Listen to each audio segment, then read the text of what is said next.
Okay, today is Sunday, so let's get back to Friday. இன்றைக்கு ஞாயிற்றுக்கிழமை, நாம் வெள்ளிக்கிழமைக்கு செல்வோம். Or I mean, it's today's Easter. Let's look a little back at what happened on Good Friday. இன்றைக்கு வந்து Easter நாள், நம்ம வந்து good Friday அன்னைக்கு என்ன நடந்தது என்று பார்ப்போம். I'm sure you had meditated on the cross.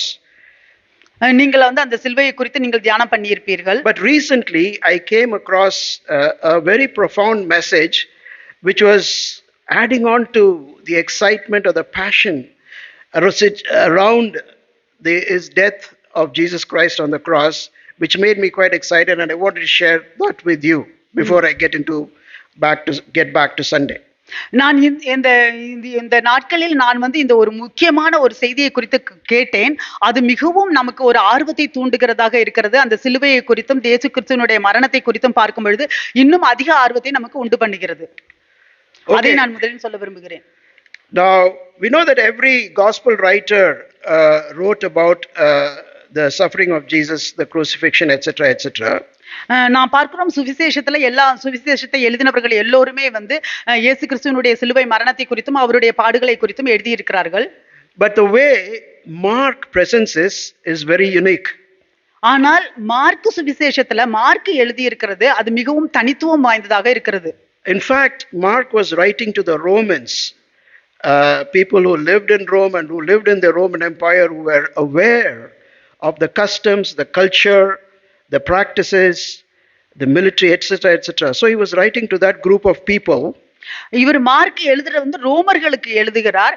அந்த ரோமர் அரசாங்கத்துக்கு கீழாக அவர்களுக்கு அந்த கலாச்சாரம், அந்த அவர்களுடைய செய்கைகள் எல்லாமே தெரிந்தவர்கள், அவர்களுக்கு அவர் எழுதுகிறார். So if you have your Bibles with you, you can turn to Mark, the book of Mark, chapter 15, and I'm going to see a few verses. I'm not going to read the verses, but I'm going to relate back to the verses from 21 onwards. நீங்க mark சுவிசேஷத்துல mark 15வது அதிகாரம் 21வது வசனத்திலிருந்து நாம் பார்ப்போம். How is Mark presenting his whole content of the crucifixion of the Lord Jesus Christ? எப்படி mark வந்து அந்த இயேசு கிறிஸ்துவினுடைய சிலுவை மரணத்தை குறித்து அவர் எப்படி எழுதி இருக்கிறார்? Okay, what I'm going to compare is a Roman triumphal procession that happened in the days of the Caesars, and how that compares with what Mark has to say in this 15th and 21 verse onwards. இங்க எப்படி அந்த Caesar நாட்கள்ல எப்படி அந்த ரோமர் அந்த அவர்களுடைய அந்த வெற்றி நடை அவர்களுக்கு நடந்ததோ அதையும் இந்த நாட்கள் மார்க் வந்து இப்பொழுது இயேசு கிறிஸ்துவினுடைய அந்த கடைசி நாட்களையும் அவர் ஒப்பிட்டு பேசுகிறார். ரோமர்களுடைய வெற்றி பவனியையும் அதே சமயத்திலே அங்கே எழுதப்பட்ட வசனங்களையும் ஒத்து நாம் நோக்க போகிறோம். Okay, now I'm just going to say what happened when Caesar is on a victory procession. These are the things that's going to happen. Caesar வந்து அந்த வெற்றி பவனியில இருக்கிறார், அந்த காரியங்கள் நடக்க போகிறது. Okay, when that happens, what happens is the Praetorian Guard, there's a guard which protects the bodyguards of Caesar called the Praetorian Guard. They gather around Caesar. அந்த நேரத்துல வந்து சீசரை பாதுகாக்கிறதுக்காக அந்த பாதுகாக்கிற அந்த தேவர் வந்து அந்த பிரிட்டோரியர் தேவர்ங்கிறவர் அவங்களை சுத்தி இருந்தார்கள். பிரிட்டோரியன் காவலர்கள், மெய்க்காவலர்கள். Okay, so and in verse 16 you will read that I'm going very fast because there's very little time, but you will understand as I say this. The Praetorian Guard gathers around Jesus in 16th verse. அதுல வந்து போர்ச்சேவர்கள் சீசரை சுத்தி இருக்கிறார்கள் என்று சொல்லப்படுகிறது. The Praetorium means the general's tent. The Praetorium, it's not in Tamil. It's the word Praetorium is in English, which means the general's tent, and the soldiers come from there and they gather around Jesus. Okay. அந்த போர்ச்சேவர்கள் எல்லாம் அவர்களை இயேசுவை சுற்றி அந்த இடத்தில் இருக்கிறார்கள். Okay, then the Caesar is given the robe of Jupiter. He's given a robe of Jupiter. He's given a scepter, and he's given an olive branch crown. And while they're doing that, he's acclaimed, "Hail Caesar!" சீசருக்கு கொடுக்கப்பட்டதா? Yeah. சீசருக்கு வந்து அந்த மாதிரியான ஒரு ஆடைகளை சீசருக்கு அவர்கள் கொடுத்தார்கள். அவர் வந்து இயேசுவை okay தமிழை சொல்லிடுறேன். யூபித்தருடைய ஆடையையும் ஒரு செங்கோலையும் ஒரு ஆலிவ் இதோடைய பின்னலையும் அவருடைய தலையில வைத்து சீஷர் வாழ்க என்று அவர்கள் சொன்னார்கள். Okay? Now I'm comparing what's happening with Caesar and I'm comparing with what's happening to Jesus in this passage. So hope you understand. I'm sorry, I have to go fast. இப்பொழுது சீசருக்கு நடந்ததையும் இயேசுவுக்கு நடந்ததையும் இப்பொழுது நாம் ஒப்பிட்டு பார்க்கிறோம். நீங்கள் அதை புரிந்து கொள்வீர்கள் என்று நான் நினைக்கிறேன். So they gave Jesus a purple robe, a scepter, you find that in Matthew, and a crown of thorns on Jesus' head, and they hailed, "Hail King Jews, hail King of the Jews." அதே போல இயேசுவுக்கும் அவர்கள் அந்த செங்கோலை கொடுக்கிறார்கள், அந்த ஆடையை கொடுக்கிறார்கள். அவர்கள் சொல்லுகிறார்கள், இயேசு யூதர்களின் ராஜா இயேசு என்று சொல்கிறார்கள். அவருடைய தலையில வந்து ஒரு முள் கிரீடத்தை வைக்கிறார்கள். யூதர்களுடைய ராஜா வாழ்க என்று சொல்கிறார். Okay. And then the royal procession, where at the Caesar at the head of the royal procession, they are going through the streets of Rome while leading a sacrificial bull. அந்த சீசருக்கு வந்து அவர்கள் அந்த மாதிரியாக அவர்கள் அந்த வெற்றி பவனியை செல்லும் பொழுது அந்த நேரத்தில் அவர்கள் தியாக பலி செலுத்துகிற அந்த காளை ஆடுகளை எடுத்துக்கொண்டு போகிறார்கள். ஒரு காளையை அவங்க பலி செலுத்துறதுக்காக எடுத்துட்டு போறாங்க. Okay. And the procession goes through the streets of for Jesus, the procession goes through the streets of Jerusalem while leading Jesus to his death. Just like the bull is being led, Jesus, the sacrifice, is also being led on the streets of Jerusalem. எப்படி சீசருக்கு வந்து அந்த பலி செலுத்துகிற காளை சென்றதோ அதே போல இங்க இயேசுவுக்கு எருசலேம் வீதிகளில் தெருக்களில் இயேசுவை அவர்கள் நடத்தி செல்கிறார்கள் மரணத்திற்காக. Do you understand what I'm trying to say?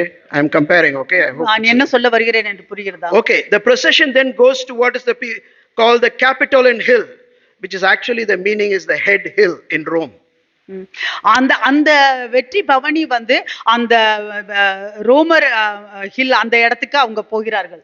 கபாலஸ்தலம் என்று பெயர் கூடிய கப்பித்தோலோன் ஹில்லுக்கு அந்த பவனி போகுது. Okay.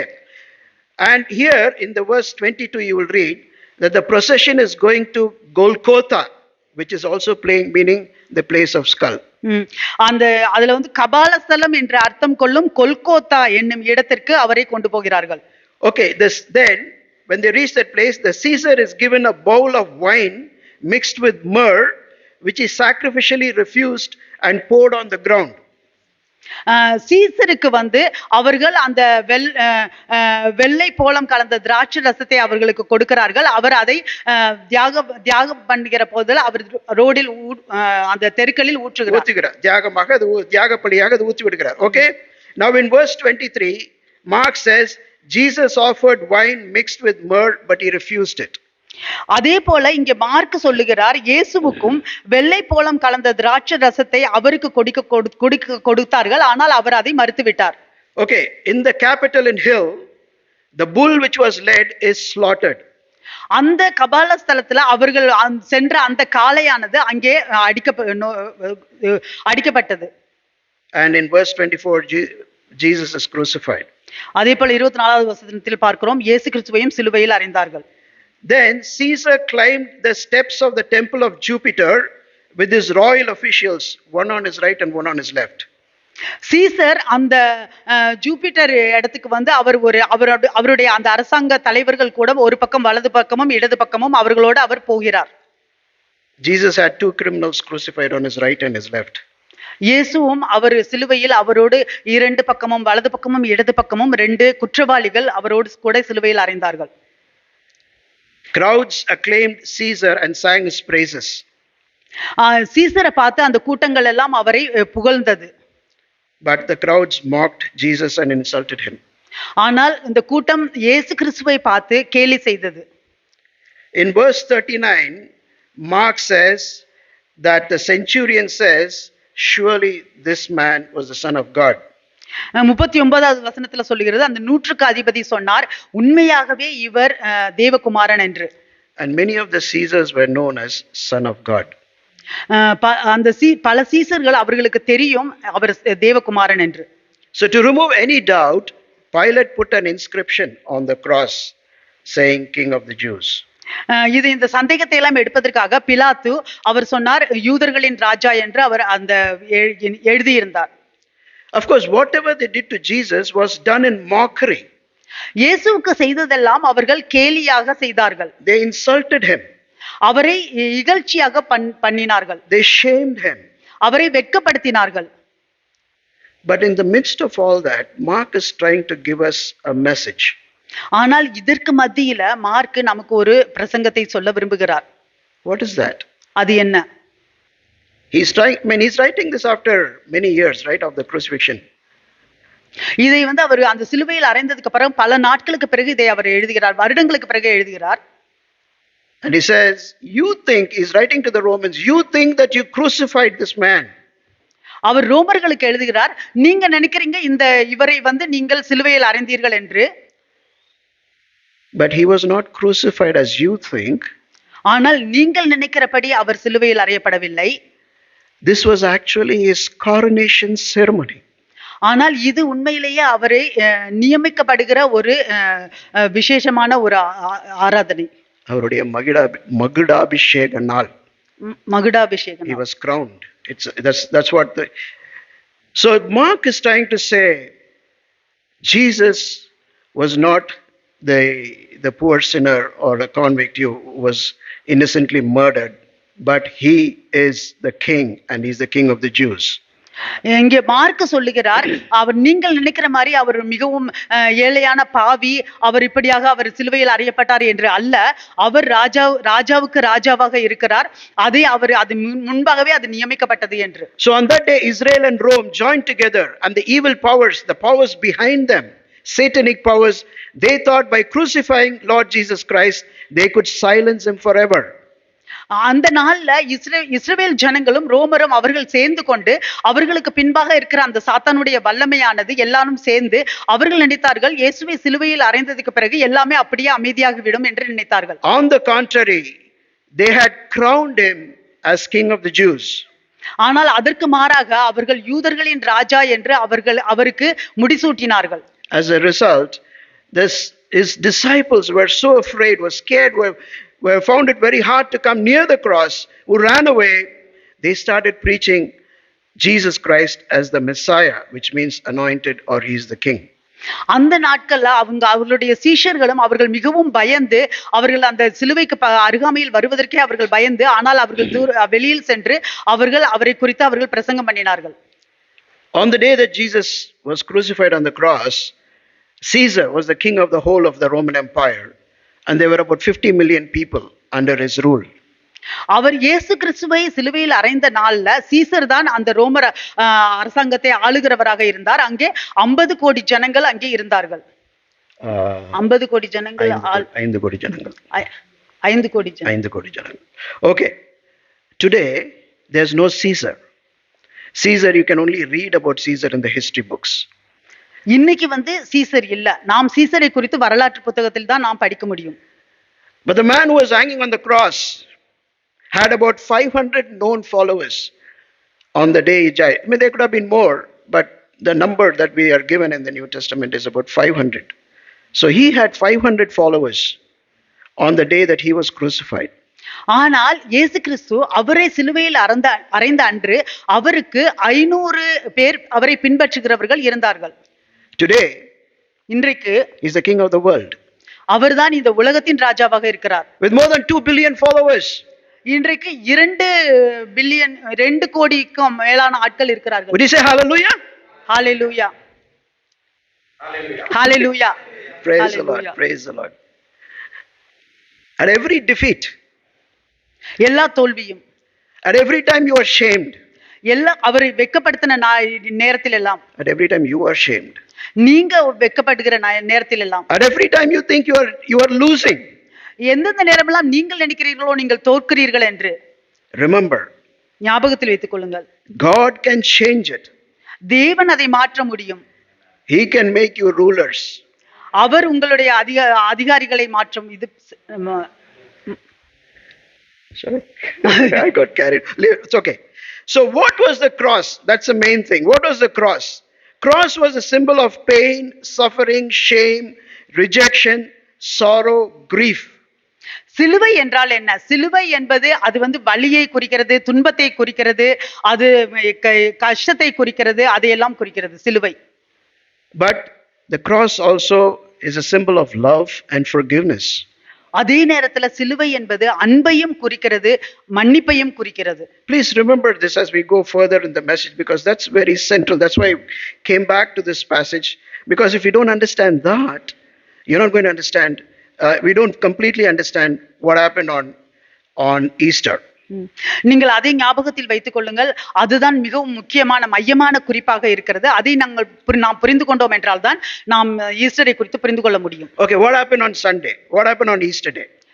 ஞாயிற்றுக்கிழமையில என்ன நடந்தது? We know what happened because the disciples came, they brought spices, they thought they're going to see a dead body, but they found an empty tomb. The grave clothes was removed and kept separately. Jesus Christ was not there. So that was what they found on the Sunday morning. ஞாயிற்றுக்கிழமையில என்ன நடந்தது? ஞாயிற்றுக்கிழமையில அந்த சீஷர்கள் எல்லோரும் அந்த இடத்திற்கு வந்தார்கள். அங்கே அவங்க தைலங்களை எல்லாம் கொண்டு வந்தார்கள். ஆனால் அந்த கல்லறையில் பார்த்தோம் என்றால் கல்லறை வெறுமையாக இருந்தது. அந்த கற்கள் நகற்றப்பட்டது. அந்த இடத்தில் அவர் இயேசு கிறிஸ்துவினுடைய சரீரம் இல்லை. But then through several appearances to his disciples, he made it known that he was alive. ஆனால் அதற்கு பிறகு பல முறை அவருடைய சீஷர்களுக்கு அவர் தோற்றம் அளித்து அவர் உயிரோடு இருக்கிறார் என்பதை அவர்களுக்கு காண்பித்தார். But something changed. ஆனால் ஏதோ ஒன்று மாறினது. Was it the same body that Jesus had after his resurrection, or was it a different body? அவர் இயேசு கிறிஸ்து உயிர் தெழுந்ததுக்கு பிறகு அவர் அதே சரீரத்தை இருந்தாரா இல்லை வேறு சரீரமா? It's a question I'm asking you, so please answer. இது ஒரு கேள்வி உங்களுக்கு கேட்கப்படுகிறது, நீங்கள் பதில் சொல்லுங்க. Same body, right? Anybody else? A different answer? அதே சரீரமா இல்லை வேறு சரீரமா? Glorious body, okay. மகிமையான சரீரம். Okay. Now we have evidence, some evidences. When Mary tried to cling to him, Jesus said, "Don't touch me." I mean, she had touched him many times, but this time he said, "Don't touch me, because I have not yet gone to the Father." நமக்கு சில ஆதாரங்கள் இங்கே இருக்கிறது. அவர் மரியாள் அவரை பார்த்தவுடன் அவரை தொட போகும்பொழுது அவர் சொன்னார், என்னை தொடாதே என்று சொன்னார். And then same Mary, before that she had seen Jesus many times, but when she saw him she thought he was the gardener. அதே மரியாள் அதுக்கு முன்பாக இயேசுவை பல தடவை அவள் பார்த்திருக்கிறார். ஆனால் அன்னைக்கு அவரை பார்த்த பொழுது அவள் நினைத்தார் அவர் அந்த தோட்டக்காரர் என்று. And we read about the two disciples who were going along in the Emmaus, and Jesus walked with them for quite a long time, talking to them. They could not recognize him. அதே போல ரெண்டு சீஷர்கள் எம்மாவுஸ் ரோட்ல அவர்கள் நடந்து செல்லும் பொழுது இயேசுவும் அவர்கள் கூட நடந்து சென்றார் அவ்வளவு தூரம். ஆனாலும் அவர்களால் அவரை அடையாளம் கண்டுகொள்ள முடியவில்லை. People sometimes say, oh, it was dark, and like they couldn't see properly. With a man they spent 3.5 years, I don't think it will stand. ஜனங்கள் சொல்லலாம், ஓ இது இருளாக இருந்தது, அந்த இடத்துல சரியாக அவர்களால் பார்க்க முடியாது என்றெல்லாம் அவர்கள் சொல்லலாம். But the main thing that we see is Jesus was able to enter locked houses. He was able to come into across the walls, and he was able to appear and disappear. முக்கியமாக இயேசு கிறிஸ்து கதவுகள் அடைபட்டிருக்கிற அறைக்குள் அவரால் செல்ல முடிந்தது. அவர் அந்த இடத்தில் அவர் தோற்றமளித்தார், அந்த இடத்திலிருந்து அவர் மறைந்தார். So something had changed. ஏதோ ஒன்று மாறினது. I mean, he was not completely changed. அது முழுமையாக அது மாறவில்லை. Nobody said, oh, you don't look like the previous man. Once their eyes were open, they were able to see him as he was earlier. So, but something had changed. ஆனால் அவர்கள் கண்கள் திறக்கப்பட்ட பொழுது அவர்களால் பார்க்க முடிந்தது, முதலில் எப்படி பார்த்தார்களோ அதே போல. ஆனால் ஏதோ ஒன்று மாறினது. In a way, a new life had emerged from Jesus. இயேசு கிறிஸ்துவிடமிருந்து ஒரு புதிய வாழ்க்கை அதில் தோன்றினது. It was a renewal of the old body that he had. அவருடைய பழைய சரீரத்தின் அதை புதுப்பிக்கப்பட்டதாக இருந்தது. This is what God wants to do. இதுதான் தேவன் செய்ய விரும்புகிறார். He wants to do that in each and every one of our lives. அவர் நம்மளுடைய ஒவ்வொருவருடைய வாழ்க்கையிலும் அதை செய்ய விரும்புகிறார். If there's one message that we want to carry away from today, from the day that Jesus was resurrected, இன்றைக்கு நீங்க இயேசு கிறிஸ்து உயிர்த்தெழுந்த இந்த நாளில் ஒரு செய்தியை நீங்கள் எடுத்துக்கொண்டு செல்ல விரும்பினால், that is, he is a God who renews us. நம்மை புதுப்பிக்கிற தேவனாக அவர் இருக்கிறார். He may not change us entirely, but he's going to renew from the inside. He's going to make the same, and he's going to give us a renewed life That is the message, primary message that we see from the Easter day. இந்த இந்த Easter நாள்ல வந்து நம்ம பார்க்கிறது, அவர் முழுமையாக நம்மை மாற்ற போவதில்லை, ஆனால் நமக்குள்ளாக அவர் வந்து நம்மை புதுப்பிக்க போகிறார். ஒரு புதியதை அவர் கொண்டு வர போகிறார். I was trying to say that it's the same old body, same old person, but from this he is going to bring a renewal and going to renew us. நம்ம அதே பழைய சரீரம் தான், அதே பழைய மனிதர் தான், ஆனால் இதற்குள்ளாக இருந்து அவர் ஒரு புதிய புதுப்பிக்க போகிறார். There are several things that happened on Easter. பல காரியங்கள் ஈஸ்டர் நாள்ல நடந்தது. As a result of the rising of Lord Jesus Christ, there were many benefits. இயேசு கிறிஸ்து உயிர்த்தெழுந்ததுல பல பயன்கள் உண்டு. But we don't have time to look at all this. I just want to concentrate on three things that impacted us, the world, because of the resurrection of Jesus Christ. இயேசு கிறிஸ்துவினுடைய உயிர்த்தெழுதலினால இந்த உலகத்தை நமக்குள்ளாக ஒரு தாக்கத்தை உண்டு பண்ணின மூன்று காரியத்தை குறித்து நாம் பார்க்க போகிறோம். Actually, that is the day when the world actually changed. அந்த நாள்ல தான் உலகம் உண்மையாகவே அந்த நாள்ல தான் மாறினது. If there's one day that impacted the history of the world, is the day when Jesus Christ rose again from the dead. அந்த ஒரு நாள் உலகத்தின் வரலாற்றை ஒரு நாள் அது தாக்கத்தை ஏற்படுத்தினது என்றால் அது இயேசு கிறிஸ்து சிலுவையில் மரித்த அந்த நாள். Okay, the first thing that Jesus gives us is eternal life. முதலாவது இயேசு நமக்கு கொடுக்கிறது நித்திய ஜீவன். When Jesus spoke to Martha, he said, I am the resurrection, I am the life, and I can give it to anybody at any time. இயேசு கிறிஸ்து மார்த்தாவிடம் பேசின பொழுது அவர் சொன்னார், நானே ஜீவனும் நானே உயிர்த்தெழுதலுமா இருக்கிறேன், நான் யாருக்கு வேண்டுமானாலும் அதை கொடுப்பேன் என்று அவர் சொல்லுகிறார். So when Jesus gives his eternal life to anybody, இயேசு கிறிஸ்து அந்த நித்திய ஜீவனை அவர் யாருக்கு வேண்டுமானாலும் அவர் கொடுக்கும் பொழுது, that person becomes a new creature. அந்த நபர் ஒரு புதிய சிருஷ்டியாகிறார். So that's what we read in 2 Corinthians chapter 5 verse 17. We don't need to go there, but we know that anybody is in Jesus Christ is a new creation. அதுதான் 2 கொரிந்தியர் 5:17 பார்க்கிறோம், இயேசு கிறிஸ்துவை அறிந்தவர்கள் புதிய சிருஷ்டியாகிறார்கள் என்று. So if any of you has really experienced Jesus Christ as a personal savior and Lord in your life, நீங்கள் இயேசு கிறிஸ்துவை உங்களுடைய சொந்த இரட்சகராக நீங்கள் அதை அனுபவித்தீர்கள் என்றால், தெரிந்து கொண்டீர்கள் என்றால் உங்களுடைய வாழ்க்கையில், you are a new creation. நீங்கள் புதிய சிருஷ்டியாக இருக்கிறீர்கள். Jesus has turned you, he's changed your inner being into a new creature. இயேசு கிறிஸ்து உங்களுடைய உள்ளான மனிதனை அவர் மாற்றுகிறார் புதிய சிருஷ்டியாக. This is only the beginning. அது ஆரம்பம் மட்டும்தான். But this is actually a promise of what is going to come. இது வந்து என்ன நடக்க வரப்போகிறது என்பதற்கான ஒரு வாக்குத்தத்தம். In the future when Jesus Christ is going to come to the earth, இந்த எதிர்காலத்துல இயேசு கிறிஸ்து இந்த பூமிக்கு வரும் பொழுது, when we are going to see him face to face, நாம் அவரை முகமுகமாக பார்க்க போகும் பொழுது, this process will be complete. இந்த செயல் முழுமை அடையும். And we will be like him when we see him. நாம் அவரை போல இருப்போம் அவரை பார்க்கும் பொழுது. So that's a benefit that came out of the life of Jesus. Okay, இது இயேசு கிறிஸ்துவினுடைய வாழ்க்கையிலிருந்து நமக்கு வந்த ஒரு பயன்.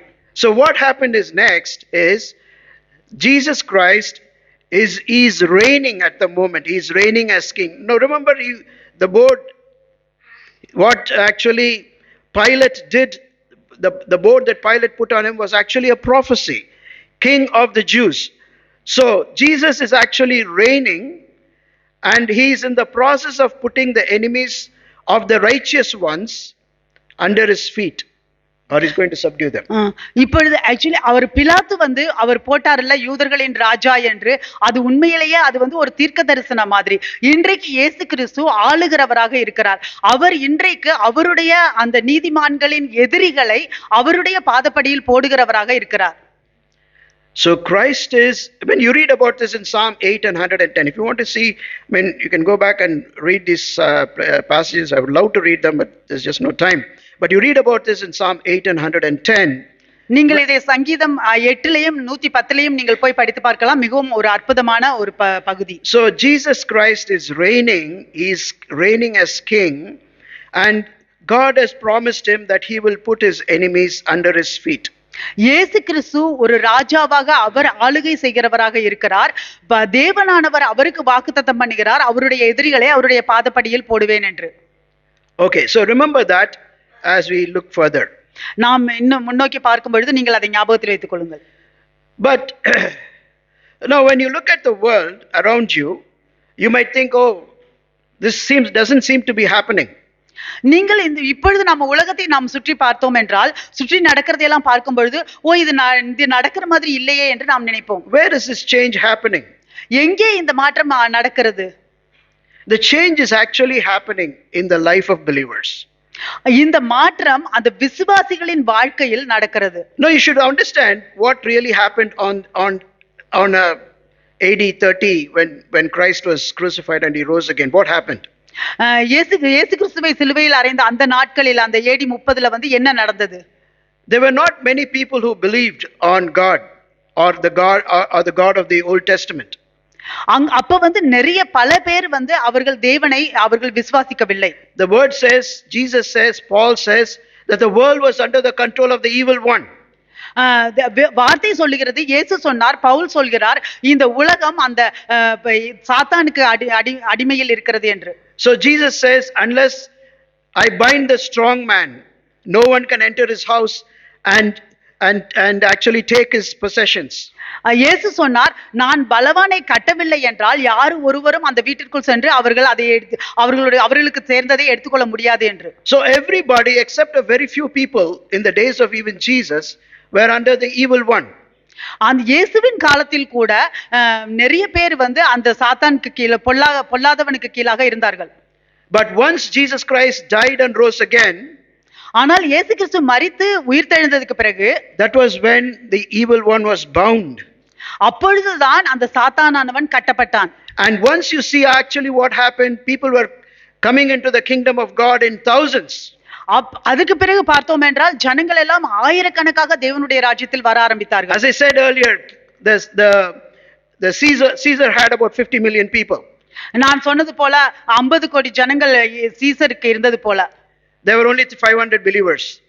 500 விசுவாசிகள் தான் இருந்தார்கள். By 350 AD, 350 AD-ல, just in 350 years, 350 வருஷத்துக்குள்ள 60% of the kingdom 60% ராஜ்யம் followed Jesus.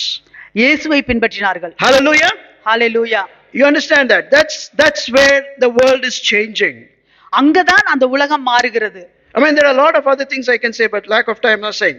So the change that Jesus promised, because I said this is only the beginning, this is not the end, but this whole kingdom of, like Jesus gave a parable. He says that the woman put a small leaven into the whole dough and the leaven is spreading.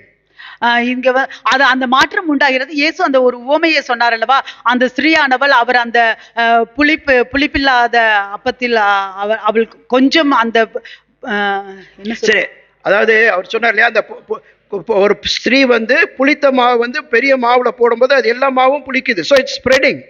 It's a spreading of the leaven. So that's happening across the world. And it's still happening and it will continue to happen until he comes. அது இன்னமும் உலகத்தை சுற்றி நடக்கிறது. அது இன்னும் தொடர்ந்து அது நடக்க போகிறது. Okay. Now, so what is happening now is actually a foretaste of what will happen in the end. இப்பொழுது என்ன நடக்கிறதோ அது வந்து இந்த முடிவுல நடக்கக்கூடிய காரியமாக இருக்கிறது. Okay, I want you to read Romans 8. ரோமர் 8வது அதிகாரம். And I'll read verse 11. 11வது வசனம். Okay, Romans 8 verse 11. And if the spirit of him who raised Jesus from the dead is living in you, he who raised Christ from the dead will also give life to your mortal bodies through his spirit who lives in you. அன்றியும் இயேசுவை மரித்தோரிலிருந்து எழுப்பினவருடைய ஆவி உங்களில் வாசமாயிருந்தால் கிறிஸ்துவை மரித்தோரிலிருந்து எழுப்பினவர் உங்களில் வாசமாயிருக்கிற தம்முடைய ஆவியினாலே சாவுக்கு ஏதுவான உங்கள் சரீரங்களையும் உயிர்ப்பிப்பார். And then Paul goes on to say from verse 18 to 24 what it means for the whole creation. Let me read that. Pavul தொடர்ச்சியாக சொல்கிறார் 18 லிருந்து 24 வரைக்கும் அது என்ன முழு அந்த சிருஷ்டிக்கும் அது என்ன அர்த்தம் என்று. Consider that our present sufferings are not worth comparing with the glory that will be revealed in us.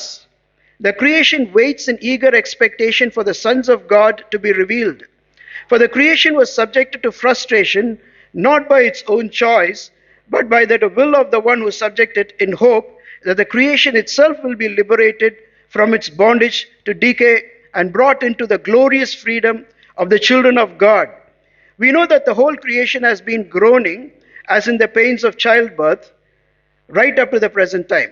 Not only so, but we ourselves who are the first fruits of the Spirit groan inwardly as we wait eagerly for our adoption as sons, the redemption of our bodies. Okay, don't need to translate. So, you would have understood from this passage what is going to happen. See, God has made that change in us, and the same change He's going to do for the whole creation. இந்த இந்த பகுதியிலிருந்து நாம் பார்க்கிறோம் அந்த என்ன மாற்றம் நடக்கிறது என்று. தேவன் முதலாவதாக நமக்குள் மாற்றத்தை அவர் உண்டாக்குகிறார். அது முழுவதுமாக இந்த முழு உலகத்துக்கும் அது உண்டாகிறதாக இருக்கிறது. So it's the change that happens in the believers will eventually happen not only to people but will also happen in the nature. அது வந்து அந்த விசுவாசிகளுக்குள் நடக்கிற அந்த மாற்றமானது அது எல்லா மற்றவர்களுக்கும் நடக்கும், ஜனங்களுக்கு மட்டுமல்ல அந்த இயற்கைக்கும் அது நடக்கிறது. So that is something that we look forward to when during the coming of the Lord Jesus Christ. அதைதான் நாம் இயேசு கிறிஸ்து வருகை நாளில் அதைதான் நாம் நோக்கி பார்த்து கொண்டிருக்கிறோம். Okay, let's read Romans chapter 1 and verse 4 and 5. ரோமர் 1:4-5. Okay, and who through the Spirit of holiness was declared with power to be the Son of God by His resurrection from the dead, Jesus Christ our Lord. Through Him and for His name's sake we received grace and apostleship to call people from among all the Gentiles to the obedience that comes from faith. Okay, what is Paul saying here is Jesus Christ had given us the power to be the children of God through the Holy Spirit. இங்கே என்ன பவுல் சொல்லுகிறார் என்றால் இயேசு கிறிஸ்து நமக்கு வந்து வல்லமையை கொடுத்திருக்கிறார் நாம் தேவனுடைய பிள்ளைகளாக இருக்கிறதுக்கு. Okay, and through Jesus Christ we have received grace and apostleship. இயேசு கிறிஸ்துவின் மூலமாக நாம் கிருபையையும் அப்போஸ்தலர் இதையும் நாம் பெற்றுக்கொள்கிறோம். அப்போஸ்தலர் ஊழியத்தையும் பெற்றுக்கொள்கிறோம். அப்போஸ்தலர் ஊழியத்தையும். So who is an apostle? யார் அப்போஸ்தலர்கள்? The Greek word apostolos means one who is sent. கிரேக்க பாஷையில அப்போஸ்தலர் என்றால் அனுப்பப்பட்டவர்கள் என்ற அர்த்தம். So Paul is saying we have not only had the grace that Jesus has changed our lives, but He's also made us as apostles.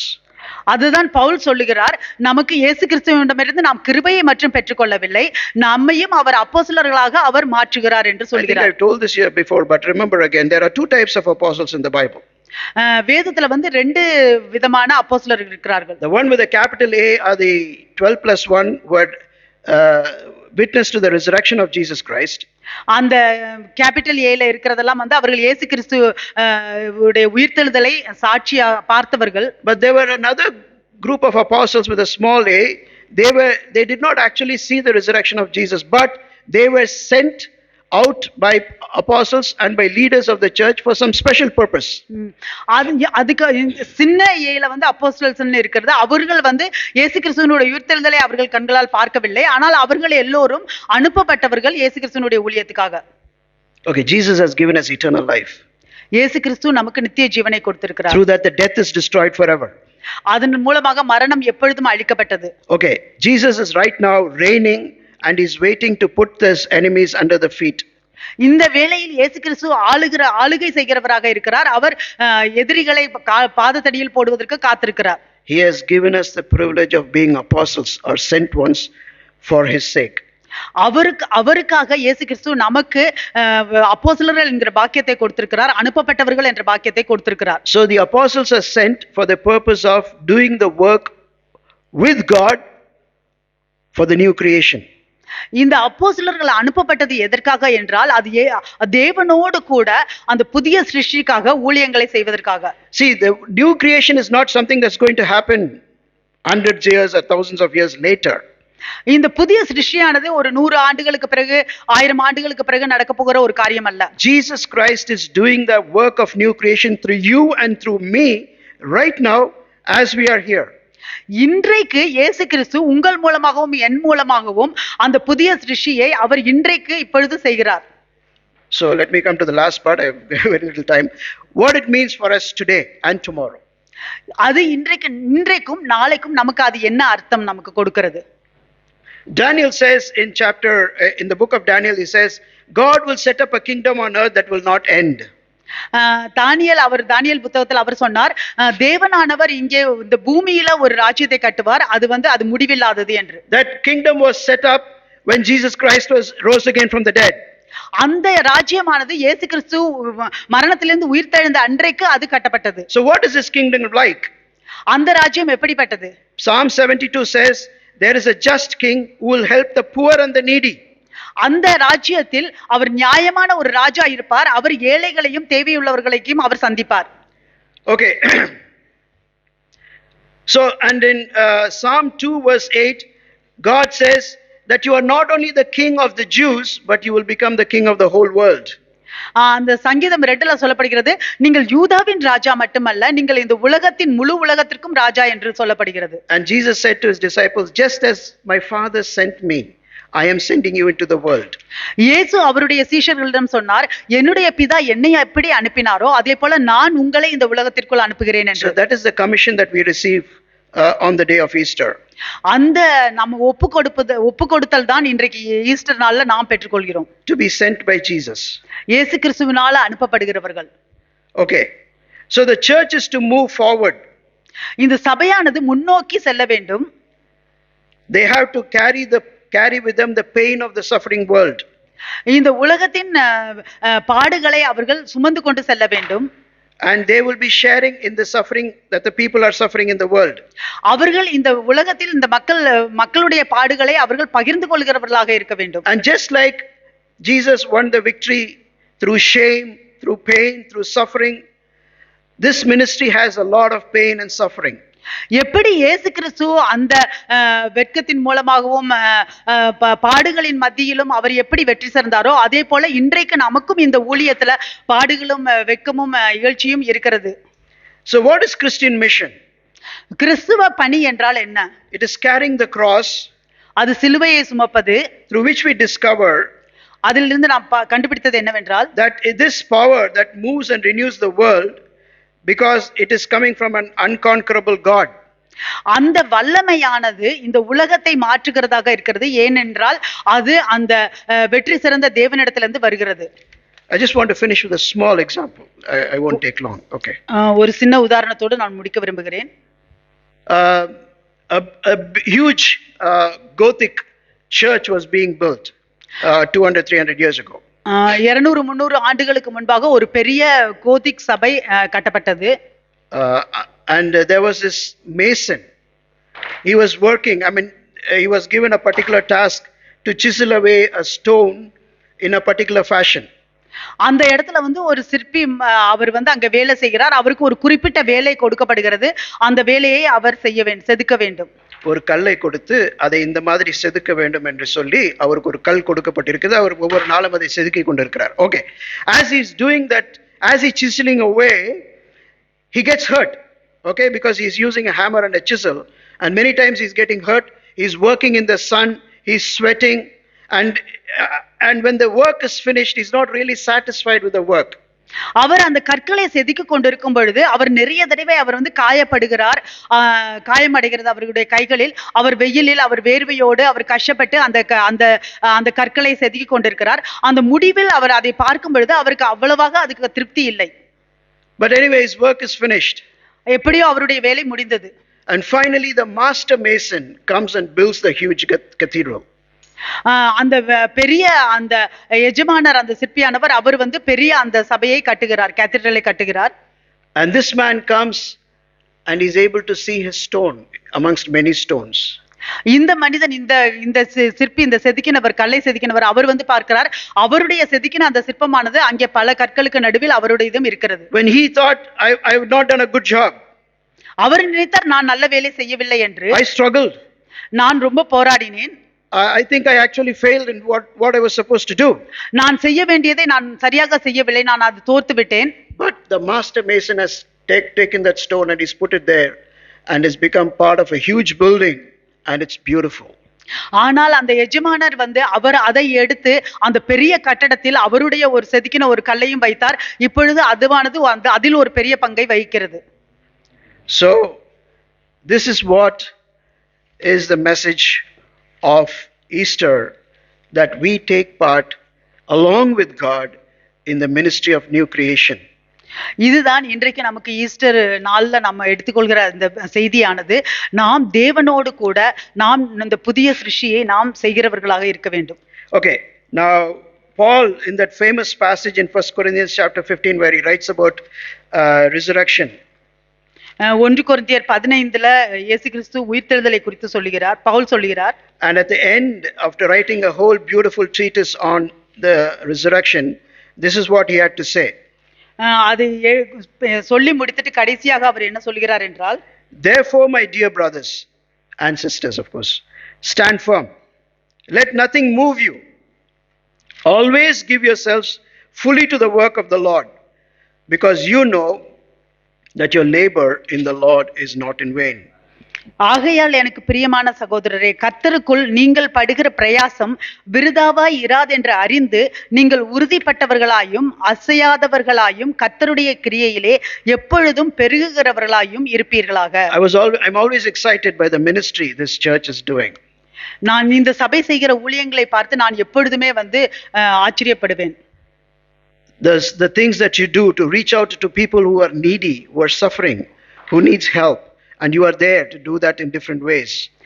இந்த தேவையுள்ள ஜனங்களுக்கு மத்தியில நீங்கள் ஊழியம் செய்வதற்கு நீங்கள் எப்பொழுதுமே ஆயத்தமாக இருக்கிறீர்கள், நீங்கள் செய்கிறீர்கள். When you go out to meet somebody, நீங்கள் யாரையாவது வெளியே சென்று பார்க்க போகும் பொழுது, or when you taking the effort to bring somebody in, இல்லை நீங்கள் யாரையாவது இங்கே கூட்டிக் கொண்டு வர முயற்சி செய்யும் பொழுது, or when you come here so that some people can eat who do not have good food, இல்லை இங்கே வரும்பொழுது யாராவது உணவு இல்லாதவர்கள் அவர்கள் சாப்பிடலாம் என்று நீங்கள் நினைக்கும் பொழுது, sometimes when you may have to leave your work or leave your studies and give time for the ministry of this church.